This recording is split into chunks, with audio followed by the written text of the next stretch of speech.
بسم اللہ الرحمن الرحیم۔ السلام علیکم ویورز، آج کی میری ویڈیو کا ٹاپک ہے نماز کے طبی فوائد۔ نماز ارکان اسلام میں توحید و رسالت کی شہادت کے بعد سب سے بڑا رکن ہے۔ اللہ اور اس کے رسول صلی اللہ علیہ وآلہ وسلم نے اسے ایمان اور کفر کے درمیان حد فاصل قرار دیا ہے۔ نماز کی روحانی ایمانی برکات تو اپنی جگہ مسلم ہے، لیکن چونکہ اس ویڈیو میں ہمارا جو موضوع ہے وہ طبی تحقیقات کے ارتقاء میں اسلام کا کردار ہے، اس لیے ہم یہاں اسی موضوع کو زیر بحث لائیں گے۔ نماز سے بہتر ہلکی پھلکی اور مسلسل ورزش کا تصور بھی نہیں کیا جا سکتا۔ فزیو تھراپسٹ ہیں یعنی کہ فزیو تھراپی کے جو ماہر ہیں، وہ کہتے ہیں کہ اس ورزش کا کوئی فائدہ نہیں جس میں تسلسل نہ ہو یا وہ اتنی زیادہ کی جائے کہ جسم بری طرح تھک جائے۔ اللہ رب العزت نے اپنی عبادت کے طور پر وہ عمل عطا کیا کہ جس میں ورزش اور فزیو تھراپی کی غالباً تمام صورتیں بہتر صورت میں پائی جاتی ہیں۔ ایک مومن کی نماز جہاں اسے مکمل روحانی اور جسمانی منافع کا پیکج مہیا کرتی ہے، وہاں منافقوں کی علامات میں ایک علامت ان کی نماز میں سستی اور کاہلی بھی بیان کی گئی ہے۔ ارشاد باری تعالیٰ ہے، اور جب وہ نماز کے لیے کھڑے ہوتے ہیں تو سستی کے ساتھ کھڑے ہوتے ہیں۔ یہ سورہ نساء کی آیت ہے۔ تعدیل ارکان کے بغیر ڈھیلے ڈھالے طریقے پر نماز پڑھنے کا کوئی روحانی فائدہ ہے اور نہ طبی و جسمانی، جبکہ درست طریقے سے نماز کی ادائیگی کولیسٹرول لیول کو اعتدال میں رکھنے کا ایک مستقل اور متوازن ذریعہ ہے۔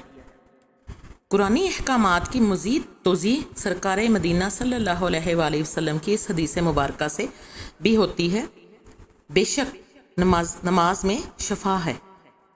جدید سائنسی پیش رفت کے مطابق وہ چربی جو شریانوں میں جم جاتی ہے، رفتہ رفتہ ہماری شریانوں کو تنگ کر دیتی ہے اور اس کے نتیجے میں بلڈ پریشر، امراض قلب اور فالج جیسی مہلک بیماریاں جنم لیتی ہیں۔ عام طور پر انسانی بدن میں کولیسٹرول کی مقدار 150 سے 250 ملی گرام کے درمیان ہوتی ہے۔ کھانا کھانے کے بعد ہمارے خون میں اس کی مقدار اچانک بڑھ جاتی ہے۔ کولیسٹرول کو جمنے سے پہلے تحلیل کرنے کا ایک سادہ اور فطری طریقہ اللہ تعالیٰ نے نماز پنجگانہ کی صورت میں عطا کیا ہے۔ دن بھر میں ایک مسلمان پر فرض کی گئی 5 نمازوں میں سے 3 یعنی فجر، صبح کی نماز، عصر، سپہر کی نماز اور مغرب جو غروب آفتاب کے وقت پڑھی جاتی ہے، یہ ایسے اوقات میں ادا کی جاتی ہیں جب انسانی معدہ عام طور پر خالی ہوتا ہے۔ چنانچہ ان نمازوں کی رکعات کم رکھی گئی ہیں، جبکہ دوسری طرف نماز ظہر اور نماز عشاء عام طور پر کھانے کے بعد ادا کی جاتی ہیں، اس لیے ان کی رکعتیں بالترتیب 12 اور 17 رکھیں تاکہ کولیسٹرول کی زیادہ مقدار کو حل کیا جائے۔ رمضان المبارک میں افطار کے بعد عام طور پر کھانے اور مشروبات کی نسبتاً زیادہ مقدار کے استعمال کی وجہ سے بدن میں کولیسٹرول کی مقدار عام دنوں سے غیر معمولی حد تک بڑھ جاتی ہے، اس لیے عشاء کی 17 رکعات کے ساتھ 20 رکعات نماز تراویح بھی رکھی گئی۔ سبحان اللہ۔ نماز کے لیے کولیسٹرول لیول کو اعتدال میں رکھنے کی حکمت دور جدید کی تحقیقات ہی کے ذریعے سامنے نہیں آئی، بلکہ اس بارے میں تاجدار حکمت صلی اللہ علیہ وآلہ وسلم کی حدیث مبارکہ بھی نہایت اہمیت کی حامل ہے۔ حضور صلی اللہ علیہ وآلہ وسلم نے ارشاد فرمایا، اپنی خوراک کے کولیسٹرول کو اللہ کی یاد اور نماز کی ادائیگی سے حل کرو۔ اگر ہم رسول اکرم صلی اللہ علیہ وآلہ وسلم کے ارشاد عمل کے مطابق صحیح طریق پر 5 وقت کی نماز ادا کریں تو جسم کا کوئی عضو ایسا نہیں جس کی احسن طریقے سے ہلکی پھلکی ورزش نہ ہو جائے۔ نماز کی مختلف حالتوں میں جو ورزش ہوتی ہے اس کے بارے میں آپ کو بتاتی ہوں، جیسے تکبیر تحریمہ۔ جیسے جب ہم تکبیر تحریمہ کے دوران نیت باندھتے وقت کوہنی کے جو سامنے کے عضلات ہیں اور کندھے کے عضلات جو ہیں، کندھے کے جوڑوں کے عضلات حصہ لیتے ہیں۔ قیام، ہاتھ باندھتے وقت تو کوہنی کے آگے کھنچنے والے پٹھے اور کلائی کے آگے اور پیچھے کھنچنے والے پٹھے حصہ لیتے ہیں، جبکہ جسم کے باقی پٹھے سیدھا کھڑے ہونے کی وجہ سے اپنا معمول کا کام کرتے ہیں۔ اس کے بعد ہم رکوع کی طرف آتے ہیں۔ رکوع کی حالت میں جسم کے تمام پٹھے ورزش میں حصہ لیتے ہیں۔ اس میں کولے کے جوڑ پر جھکاؤ ہوتا ہے، جبکہ گھٹنے کے جوڑ سیدھی حالت میں ہوتے ہیں۔ کوہنیاں سیدھی کھنچی ہوئی ہوتی ہیں اور کلائی بھی سیدھی ہوتی ہے، جبکہ پیٹ اور کمر کے پٹھے جھکے اور سیدھے ہوتے وقت کام کرتے ہیں۔ سجدے کے بارے میں بات کریں تو سجدے میں کولوں، گھٹنوں، ٹخنوں اور کوہنیوں پر جھکاؤ ہوتا ہے، جبکہ ٹانگوں اور رانوں کے پٹھے یعنی کہ پیچھے کے پٹھے اور کمر اور پیٹ کے پٹھے کھنچے ہوئے ہوتے ہیں اور کندھے کے جوڑ کے پٹھے اس کو باہر کی طرف کھینچتے ہیں۔ اس کے ساتھ ساتھ کلائی کے پیچھے عضلات بھی کھنچے ہوئے ہوتے ہیں سجدے کی حالت میں۔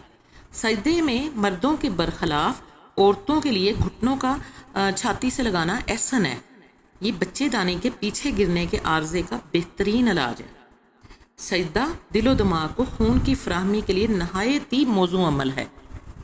اب بات کرتے ہیں تشہد کی۔ تشہد یعنی اتحیات جہاں پڑھتے ہیں، اتحیات پڑھنے کی صورت میں گھٹنے اور کولے پر جھکاؤ ہوتا ہے۔ ٹخنے اور پاؤں کے عضلات پیچھے کھنچے ہوئے ہوتے ہیں کیونکہ آپ کے پیر پیچھے کی طرف ہوتے ہیں، اور کمر اور گردن کے پٹھے کھنچے ہوئے ہوتے ہیں۔ سلام پھیرنے کی بات کریں تو سلام پھیرتے وقت گردن کے دائیں اور بائیں طرف کے پٹھے کام کرتے ہیں۔ اس طرح گویا اللہ تعالیٰ نے نماز کی صورت میں ہماری روحانی صحت کے ساتھ ساتھ جسمانی صحت کا بھی اہتمام فرمایا ہے۔ نماز ایک بہترین ورزش ہے۔ سستی، کاہلی اور بے عملی کے اس دور میں صرف نماز ہی ایک ایسی ورزش ہے کہ اگر اس کو صحیح طریقے سے پڑھا جائے تو دنیا کے تمام دکھوں کا مداوا بن سکتی ہے۔ نماز ایک ایسی ورزش ہے جو جسمانی اعتبار سے نہ صرف بیرونی اعضاء کی خوشنمائی اور خوبصورتی کا ذریعہ بنتی ہے بلکہ طبی نقطہ نظر سے اندرونی اعضاء مثلا دل، گردے، جگر، پھیپھڑے، دماغ، آنتیں، معدہ، ریڑھ کی ہڈی، گردن، سینہ اور تمام قسم کے گلینڈز یعنی کہ دودھ کی نشو و نما بھی کرتی ہے اور جسم کو سڈول اور خوبصورت بھی بناتی ہے۔ روحانی طور پر ہماری روح کو بالیدگی عطا کر کے روح کو قوت بخشتی ہے۔ ذہنی اور نفسیاتی بیماریوں کا بہترین علاج ہے۔ نیز ظاہری اعتبار سے قیام میں عاجزی اور انکساری پائی جاتی ہے، مگر رکوع میں قیام کی نسبت زیادہ عاجزی کا اظہار ہوتا ہے، اور سجدے میں رکوع سے بھی زیادہ عجز و انکسار پایا جاتا ہے، کیونکہ اب انسان اپنی جبین نیاز کو بارگاہ خداوندی میں پیش کرتے ہوئے خاک آلود کرتا ہے۔ اسی طرح آپ نے محسوس کیا ہوگا کہ قیام کی طبی اور روحانی فوائد اپنی جگہ، مگر رکوع میں قیام کی نسبت زیادہ حکمتیں محسوس ہوتی ہیں، اور سجدہ رکوع سے بھی زیادہ روحانی اور جسمانی فوائد کا احاطہ کیے ہوئے ہے۔ ایک پاکستانی ڈاکٹر یورپ میں فزیو تھراپی میں اعلیٰ ڈگری کے لیے گئے، جہاں ان کو بالکل نماز کی طرح کی ورزش پڑھائی اور سمجھائی گئی تو وہ اس ورزش کو دیکھ کر حیران رہ گئے کہ ہم نے تو آج تک نماز کو ایک دینی فریضہ سمجھا اور پڑھ لیا، لیکن یہاں تو عجیب و غریب انکشافات ہیں کہ اس قسم کی ورزش کے ذریعے تو بڑے بڑے امراض ختم ہو جاتے ہیں۔ پھر ڈاکٹر صاحب نے اس ورزش سے ختم ہونے والی بیماریوں کی لسٹ دی۔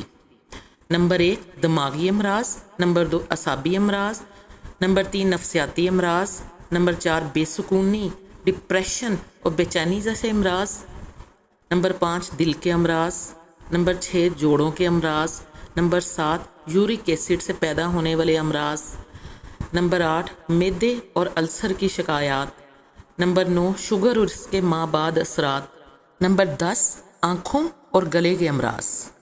نماز کے طبی فوائد میں نماز اور یوگا، یہ بھی ایک ٹاپک ہے جس پہ میں آپ کو بتاتی ہوں کہ مسلمان 24 گھنٹوں میں 5 نمازوں کی ادائیگی میں فرض، سنت اور نفل ملا کر کل 48 رکعت ادا کرتے ہیں، جبکہ ایک رکعت میں کل 7 شکلیں اختیار کی جاتی ہیں۔ اس طرح ہر مسلمان مرد، عورت، بچہ، بوڑھا اور جوان ایک دن کی 5 نمازوں میں 7 مختلف شکلوں کو یعنی 48 کل رکھتے ہیں، اور ہر رکعت میں 7 مرتبہ وہ شکلیں یعنی کہ آپ جو اعمال کرتے ہیں، افعال کرتے ہیں، رکوع، سجدہ وغیرہ، 48/7 = 336 336 مرتبہ وہ شکلیں آپ دہراتے ہیں، اور ایک نماز کی ادائیگی میں اوسطاً 10 سے 15 منٹ درکار ہوتے ہیں، اور اگر صرف فرض ہوں تو 5 نمازوں میں کل 17 فرض ہوتے ہیں۔ اس طرح کم از کم 17/7 = 119، یعنی کہ 17 رکعتیں اگر صرف فرض ہی پڑھے جائیں تو پھر بھی 7 شکلیں ہوتی ہیں۔ ان 17 رکعتوں میں 7 کو 17 سے ضرب دی جائے تو 119 ہوتے ہیں، اور 119 مرتبہ ایک دن میں یہ شکلیں اختیار کی جاتی ہیں، یہ افعال کیے جاتے ہیں۔ اور جب ایک رکعت میں اختیار کی جانے والی ان 7 شکلوں کو چند یعنی کہ یوگا جو ہیں، یوگا کے جو ایکسپرٹ ہیں، ان سے بیان کیا گیا تو انہوں نے انتہائی حیرت انگیز حقائق کا اظہار کیا اور کہا کہ یہ شکلیں 48 یوگا آسنوں کا مختصر ترین، آسان ترین اور بہترین مجموعہ ہے۔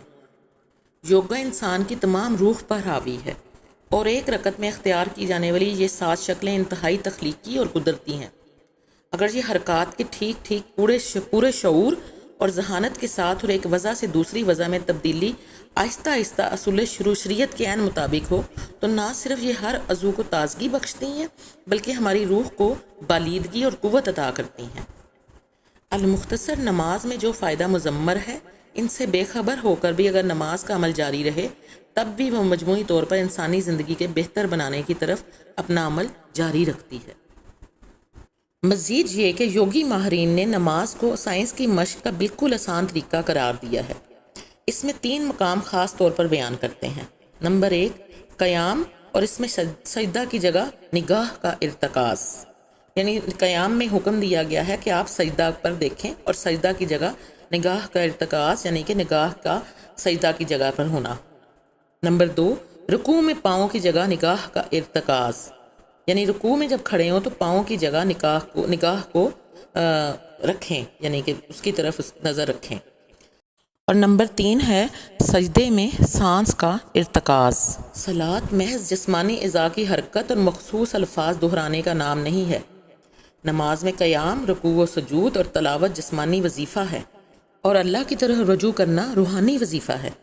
صلاۃ اپنی حیت ترکیبی میں جسمانی اور فکری دونوں حرکات پر مشتمل ہے۔ نماز اصول شریعت کے عین مطابق پڑھی جانی چاہیے۔ شریعت میں نماز کی ادائیگی کے لیے خشوع و خضوع پر بہت زور دیا گیا ہے، اور خشوع و خضوع، اخلاص اور یقین، یہ قوت حاصل کرنے کے لیے بار بار مشق کی ضرورت ہے۔ خشوع اندر کے دھیان، سکون اور توجہ کا نام ہے، جبکہ خضوع باہر کی ترتیب اور توجہ کا نام ہے۔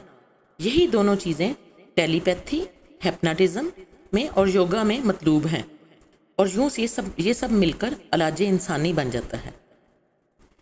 تیسرے نمبر پر میں آپ کو نماز سے نفسیاتی علاج کے بارے میں بتاؤں گی کہ انسان کو غم اور قلق سے نجات دینے میں نماز بہت مؤثر ہے۔ جب انسان زندگی کے مشاغل اور مشکلات سے کنارہ کش ہو کر پورے خشوع اور شان بندگی کے ساتھ نماز میں اپنے رب کے حضور کھڑا ہوتا ہے تو اس کے دل میں سکون و اطمینان پیدا ہوتا ہے۔ زندگی کی بھاری ذمہ داریوں اور مشکلات کا پیدا کردہ اعصابی تناؤ اور اضطراب ختم ہو جاتا ہے۔ حضرت حذیفہ رضی اللہ تعالیٰ عنہ کی روایت ہے کہ رسول اللہ صلی اللہ علیہ وآلہ وسلم کو جب بھی کوئی غم یا مشکل پیش آتی، آپ صلی اللہ علیہ وآلہ وسلم نماز کی پناہ لیتے۔ جب نمازوں کے اوقات شروع ہوتے تو رسول اکرم صلی اللہ علیہ وآلہ وسلم حضرت بلال رضی اللہ تعالیٰ عنہ سے فرماتے، اے بلال رضی اللہ عنہ، نماز کے ذریعے ہمیں راحت پہنچاؤ۔ ان دونوں حدیث سے معلوم ہوتا ہے کہ دل میں سکون و اطمینان پیدا کرنے کے لیے نماز کی کس قدر اہمیت ہے، اور قلب کو اضطراب سے شفا یاب ہونے کے لیے نماز بڑا اہم اور مؤثر علاج ہے۔ اللہ تعالیٰ نے ہمیں حکم دیا ہے کہ جب مشکلات گھیر لیں اور غموں کا بوجھ بڑھ جائے تو نماز سے مدد لو۔ ارشاد ربانی ہے، اور صبر اور نماز کے ذریعے اللہ سے مدد چاہو۔ دوران نماز انسان کا اپنے رب سے جو رابطہ قائم ہوتا ہے وہ اس میں غیر معمولی روحانی قوت پیدا کر دیتا ہے، اور یہ قوت انسان کے بدن اور اس کی ذات میں اہم تبدیلیاں پیدا کرنے میں بڑی مؤثر ہوتی ہے۔ بسا اوقات یہ روحانی طاقت جس میں انسانی پر اثر انداز ہو کر اعصابی تناؤ دور کر دیتی ہے اور اس کے ضعف اور امراض کا ازالہ کر دیتی ہے۔ بعض اتباع نے ذکر کیا ہے، یعنی اتباع طبیب کی جمع ہے، یعنی طبیبوں نے کہا ہے کہ بعض مریضوں کو حج اور عبادات کی بنا پر بہت تیزی سے شفا ہوئی۔ نماز انسان کے اندر جو روحانی طاقت پیدا کرتی ہے وہ اس پر اثر انداز ہو کر اسے پورا امید بنا دیتی ہے، عزم کو قوی کرتی ہے، ہمت بلند کرتی ہے، اور اس میں ایسی بے پناہ صلاحیتیں پیدا کرتی ہے کہ اس انسان میں علم و حکمت اور معرفت قبول کرنے کی بہت زیادہ اہلیت پیدا ہو جاتی ہے، اور وہ انسان عظیم الشان شجاعانہ کارنامے انجام دینے کے لائق ہو جاتا ہے۔ نماز اس احساس گناہ کا بھی بہترین علاج ہے جس کی وجہ سے انسان میں قلق و اضطراب پیدا ہوتا ہے، جو بہت سے نفسیاتی بیماریوں کا موجب بنتا ہے، کیونکہ نماز گناہوں کو دھو دیتی ہے، خطاؤں کے میل کچیل سے نفس کو پاک کر دیتی ہے، اور دل میں اللہ تعالیٰ کی طرف سے مغفرت اور رضا کی امید پیدا کر دیتی ہے۔ رسول اکرم صلی اللہ علیہ وآلہ وسلم صحابہ کرام کو تعلیم دیتے تھے کہ ضرورت پوری ہونے کے لیے اور مشکلات کو حل کرنے کے لیے نماز سے مدد لیں، جیسے صلاۃ الحاجت، نماز استسقاء وغیرہ۔ اسی طرح مختلف حیران کن امور میں سے کسی ایک کو منتخب کرنے کے لیے نماز استخارہ پڑھنے کی تلقین کی گئی ہے۔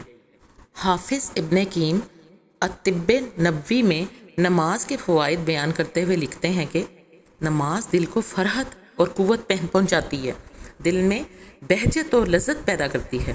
نماز میں دل اور روح کا رابطہ اللہ جل شانہ سے قائم ہو جاتا ہے، اللہ کا قرب حاصل ہوتا ہے، اللہ کے ذکر کی نعمت حاصل ہوتی ہے، اللہ تعالیٰ سے سرگوشی کرنے کا لطف حاصل ہوتا ہے، اللہ تعالیٰ کے دربار میں حاضری ہوتی ہے، پورا بدن کی تمام قوتیں اور اعضاء اللہ تعالیٰ کی عبادت میں مشغول ہوتے ہیں اور ہر عضو عبادت سے بہرہور ہوتا ہے۔ انسان تمام مخلوقات سے کنارہ کش ہو کر اللہ تعالیٰ کی یاد میں مشغول ہوتا ہے اور اس کے دل کی تمام قوتیں اپنے رب اور اپنے خالق کی طرف کھنچی چلی جاتی ہیں۔ نماز کی حالت میں اسے اللہ کے دشمن یعنی شیطان سے راحت مل جاتی ہے، اس لیے نماز سب سے زیادہ شفا بخش دوا اور بہترین مقویات میں سے ہے، اور ان غذاؤں میں سے ہے جو تندرست دلوں ہی کو راس آتی ہیں۔ جہاں تک بیمار دلوں کا تعلق ہے وہ بیمار جسموں کی طرح ہیں، اچھی غذائیں انہیں راس نہیں آتی۔ نماز دنیا اور آخرت کے مصالح حاصل کرنے اور دنیا اور آخرت کے مفاسد دور کرنے میں سب سے زیادہ معاون ہے۔ نماز گناہوں کو روکتی ہے، دل کے روگوں کو دور کرتی ہے، جسم سے امراض کا ازالہ کرتی ہے، دل کو روشن اور چہروں کو چمکدار بناتی ہے، دل اور اعضائے جسم میں نشاط پیدا کرتی ہے، رزق کو بڑھاتی ہے، ظلم دفع کرتی ہے اور مظلوم کی مدد کا جذبہ بیدار کرتی ہے، شہوات نفس کا قلع کما کرتی ہے، نعمت کی حفاظت کرتی ہے، بلاؤں کو دور کرتی ہے، رحمت نازل کرتی ہے اور رنج و الم کو دور کرتی ہے۔ غرض رسول اللہ صلی اللہ علیہ وآلہ وسلم کے مقرر کردہ، فرمودہ اور خود کردہ طریقہ سے ادا کی گئی صلاۃ انسان کے اندر بہت سی نفسیاتی اور تعمیری قوتیں پیدا کرتی ہے اور اعصابی تناؤ، ذہنی کشمکش اور تکلیف دہ وہموں سے شفا دیتی ہے۔ تجربہ ثابت کرتا ہے کہ احساس خود شکستگی، احساس محرومی اور احساس تنہائی جیسی تمام مہلک بیماریوں کا تیر بہدف علاج اپنے وقت مقررہ یعنی اول وقت اپنی پوری شرائط مسنونہ کے ساتھ صلاۃ کی پابندی ہے۔ چوتھے نمبر پر میں آپ سے نماز اور جاپانی جو طریقہ علاج ہے ریکی، اس کے بارے میں بات کروں گی۔ ریکی ایک جاپانی طریقہ علاج ہے جس میں کائناتی توانائی کو قوت حیات میں تبدیل کر کے جسمانی اور روحانی بیماریوں کا علاج کیا جاتا ہے۔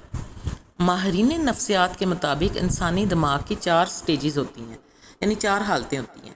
پہلی حالت الفا سٹیج کہلاتی ہے۔ اس حالت میں انسان سوچنے، سمجھنے اور سوال و جواب کے قابل ہوتا ہے اور اس سٹیج کی فریکوینسی 20 CPS بتائی جاتی ہے۔ دوسری سٹیج جو ہے وہ بیٹا سٹیج کہلاتی ہے۔ اس سٹیج میں انسان جاگتی آنکھوں سے خواب دیکھنے کی پوزیشن میں ہوتا ہے۔ ماہرین نفسیات اس سٹیج کو انتہائی اہم اور باکمال سٹیج قرار دیتے ہیں، جبکہ اس سٹیج کی فریکوینسی تقریباً 14 CPS بتائی جاتی ہے۔ تیسری سٹیج کی بات کروں تو تیسری سٹیج دماغ کی تیسری حالت کو ڈیلٹا سٹیج کہتے ہیں۔ اس حالت میں انسان نیند کی سرحد میں داخل ہو جاتا ہے اور خواب کی وادی کا سیاح بنتا ہے۔ یہ سکون کی سٹیج بھی کہلاتی ہے۔ دماغ کی چوتھی حالت کو تھیٹا سٹیج کہا جاتا ہے۔ اس حالت میں انسان سو تو رہا ہوتا ہے مگر خواب نہیں دیکھ پاتا۔ یہ انتہائی سٹیج کہلاتی ہے اور اس کی فریکوینسی لامحدود بتائی جاتی ہے۔ دماغ کی ان 4 سٹیجوں میں انتہائی اہم اور بام کمال کو پہنچنے والی سٹیج دوسری سٹیج یعنی بیٹا ہے، کیونکہ تمام تخلیقی اور تعمیری قوتیں اس سٹیج پر آ کر متحرک ہوتی ہیں۔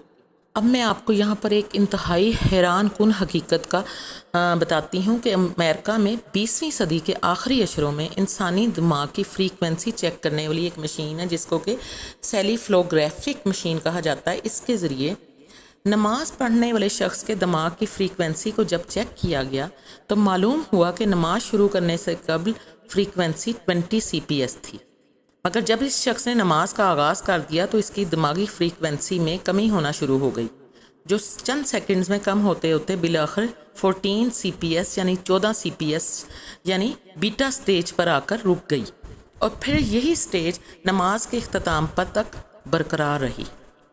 مزید تحقیق سے یہ بات بھی سامنے آئی ہے کہ کم و بیش یہی کیفیت درود پاک اور دوسرے ذکر اذکار کرنے والے احباب کی بھی ہوتی ہے۔ خشوع اندر کے سکون، دھیان اور توجہ کا نام ہے، جبکہ خضوع باہر کی ترتیب اور توجہ کا نام ہے۔ یہی دو چیزیں ٹیلی پیتھی، ہپناٹزم میں اور یوگا میں مطلوب ہیں، اور یہ سب مل کر علاج انسانی بن جاتا ہے۔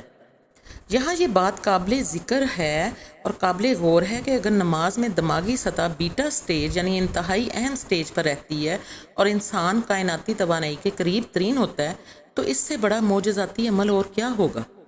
کیونکہ ریکی کی طریقہ علاج میں بھی انسانی ذہن و دماغ کو پرسکون حالت میں کائناتی توانائی کو جذب کر کے قابل استعمال توانائی میں تبدیل کرتا ہے۔ یعنی ریکی جو طریقہ علاج ہے اس میں بھی یہی ہوتا ہے، اور یہی عمل دوران نماز لاشعوری طور پر عمل پذیر ہوتا ہے۔ اس طرح ہم نماز کے دوسرے تمام فیوز و برکات اور انوار و تجلیات کے ساتھ ساتھ بیماریوں سے بھی صحت یاب ہوتے ہیں۔ نماز اور مراقبہ کا ذکر کیا جائے تو نماز دین کا ایک اہم ترین رکن ہے۔ لفظ صلاۃ ایک جامع اصطلاح ہے۔ اس کا ایک لغوی معنی ربط قائم کرنا بھی ہے۔ ربط قائم کرنے سے مراد یہ ہے کہ اللہ تعالیٰ کے ساتھ ذہنی تفکر کے ساتھ ساتھ بندے کا تعلق قائم ہو جائے۔ ذہنی تفکر یعنی کنسنٹریشن ہی مراقبہ کہلاتا ہے۔ مراقبہ بھی کنسنٹریشن ہی ہے۔ مراقبہ کو کسی نشست یا طریقہ کار سے مخصوص نہیں کیا جا سکتا، کیونکہ مراقبہ ایک ذہنی کیفیت یا ذہنی فعل ہے۔ دین نے اعمال و ارکان کا جو نظام ترتیب دیا ہے، اس میں ظاہری اور باطنی دونوں صورتوں کو پیش نظر رکھا گیا ہے۔ ہر رکن اور ہر عمل کی ایک ظاہری شکل و صورت ہے اور دوسری باطنی یا معنوی کیفیت ہے۔ ان دونوں اجزاء کا ایک ساتھ موجود ہونا ضروری ہے۔ دینی ارکان و فرائض کے ذریعے جس باطنی کیفیت کو حاصل کرنے کی کوشش کی جاتی ہے، اس کی انتہا مرتبہ احسان ہے۔ حضور نبی اکرم صلی اللہ علیہ وآلہ وسلم نے باطنی کیفیت کی یاد دہانی ان الفاظ میں کرائی ہے: جب تم عبادت، صلاۃ وغیرہ میں مشغول ہو تو یہ تصور کرو کہ اللہ کو دیکھ رہے ہو، اور اگر تم اس کو نہیں دیکھ پاؤ تو یہ محسوس کرو کہ اللہ تمہیں دیکھ رہا ہے۔ یعنی صلاۃ کسی شخص کے اندر اللہ کے سامنے موجود ہونے کا تصور پیدا کرتی ہے، اور بار بار یہ عمل دہرانے سے اللہ کی طرف متوجہ رہنے کی عادت پیدا کرتی ہے۔ صلاۃ میں زندگی کی تمام حرکات سمو دی گئی ہیں تاکہ آدمی زندگی کا کوئی بھی عمل کر رہا ہو تو اللہ تعالیٰ کا تصور اس سے جدا نہ ہو۔ معلوم ہوتا ہے کہ نماز کا مقصد اللہ تعالیٰ کی طرف مکمل ذہنی رجوع ہے۔ مراقبے کی کیفیت ہمیں گہرے سکون اور ٹھہراؤ میں لے جاتی ہے۔ یہ کیفیت ہمارے اوپر عام طور پر طاری نہیں ہوتی، کیونکہ ذہن زیادہ دیر تک ایک جگہ نہیں ٹھہرتا۔ مراقبہ سے نہ صرف قوت ارادی میں اضافہ ہوتا ہے بلکہ جسمانی اور نفسیاتی اعتبار سے بھی کثیر فوائد حاصل ہوتے ہیں۔ تجربات اور مشاہدات سے ثابت کر دیا ہے کہ مراقبہ سے بہت زیادہ جسمانی اور نفسیاتی فوائد حاصل ہوتے ہیں، جس میں سے نمبر 1 یہ ہے کہ خون کے دباؤ پر کنٹرول یعنی بلڈ پریشر، نمبر 2 قوت حیات میں اضافہ یعنی پروڈکٹیوٹی میں اضافہ، نمبر 3 بصارت میں تیزی بینائی، نمبر 4 خون کی چکنائی میں کمی یعنی کولیسٹرول میں کمی، تخلیقی قوتوں میں اضافہ کریٹیوٹی میں یعنی، نمبر 6 ہے چڑچڑے پن میں کمی، نمبر 7 دل کی کارکردگی میں بہتری، نمبر 8 قوت سماعت میں اضافہ، نمبر 9 بیماریوں کے خلاف قوت مدافعت، نمبر 10 ڈپریشن اور جذباتی ہیجان کا خاتمہ، نمبر 11 پریشانی اور مشکلات میں آنے والے دباؤ میں کمی، نمبر 12 خون کے سرخ ذرات میں اضافہ، نمبر 13 قوت یادداشت میں تیزی، نمبر 14 بے خوابی سے نجات اور گہری نیند، 15واں پوائنٹ ہے بہتر قوت فیصلہ، نیکسٹ پوائنٹ از ڈر اور خوف کے خلاف ہمت اور بہادری کا پیدا ہونا، نیکسٹ عدم تحفظ کے احساس اور مستقبل کے اندیشوں سے نجات، 18واں پوائنٹ ہے زیادہ وسوسوں سے نجات۔ دوران نماز انسان کا اپنے رب سے رابطہ اس میں غیر معمولی روحانی قوت پیدا کر دیتا ہے، اور یہ روحانی طاقت جس میں انسانی پر اثر انداز ہو کر اعصابی تناؤ دور کر دیتی ہے اور اس کے ضعف اور امراض کا ازالہ کر دیتی ہے۔ صلاۃ محض جسمانی اعضاء کی حرکت اور مخصوص الفاظ دہرانے کا نام نہیں ہے۔ نماز میں قیام، رکوع اور سجود اور تلاوت جسمانی وظیفہ ہے اور رجوع اللہ روحانی وظیفہ ہے۔ صلاۃ اپنے حیت ترکیبی میں جسمانی اور فکری دونوں حرکات پر مشتمل ہے۔ جس طرح جسمانی اعمال ضروری ہیں، اسی طرح تصور اور توجہ کا موجود ہونا بھی لازمی ہے۔ ان دونوں اجزاء کو تمام تر توجہ سے پورا کرنا اور ان کی حفاظت کرنا قیام صلاۃ ہے۔ ہم کہہ سکتے ہیں کہ نماز وہ مراقبہ ہے جس میں جسمانی اعمال و حرکات کے ساتھ اللہ کی موجودگی کا تصور کیا جاتا ہے۔ جب کوئی شخص ان آداب اور قواعد کے ساتھ مسلسل نماز ادا کرتا ہے تو اس کے اندر انوار الہی ذخیرہ ہونے لگتے ہیں، اور انوار کا یہ ذخیرہ اس کی روحانی پرواز کا سبب بنتا ہے۔ اس تمام گفتگو سے ہم اس نتیجے پر پہنچتے ہیں کہ نماز کے بہت زیادہ اور بڑے عظیم فوائد ہیں۔ نماز دل میں سکون و اطمینان پیدا کرتی ہے، انسان کو احساس گناہ سے رہائی دلاتی ہے، خوف و اضطراب ختم کرتی ہے اور بے پناہ روحانی قوت پیدا کرتی ہے، جس سے جسمانی اور نفسیاتی امراض سے شفا یاب ہونے میں مدد ملتی ہے۔ نماز انسان میں زندگی اور سرگرمی پیدا کرتی ہے اور عظیم قدرت اور صلاحیت سے ہمکنار کرتی ہے، جس کی بنا پر انسان بڑے بڑے کام سر انجام دے سکتا ہے۔ نماز دل کو منور کر کے اسے اس قابل بناتی ہے کہ فیضان ربانی قبول کر سکے۔ ہم سب کو چاہیے کہ ہم 5 وقت کی نماز باقاعدگی سے ادا کریں اور دوسروں کو بھی اور اپنے گھر والوں کو بھی اس کی تلقین کریں۔ کسی نے پوچھا، ہمیں کیسے پتہ چلے گا کہ ہماری نماز قبول ہوئی یا نہیں؟ تو فرمایا گیا کہ اگر اگلی نماز کی توفیق مل جائے تو سمجھ جانا کہ تمہاری پچھلی نماز قبول ہو گئی۔ ویڈیو کا اختتام میں حضرت علی رضی اللہ تعالیٰ عنہ کے اس قول پر کرتی ہوں کہ ہمیشہ ایسے شخص کو چنا کرو جو آپ کو عزت دے، کیونکہ عزت محبت سے کہیں زیادہ خاص ہوتی ہے۔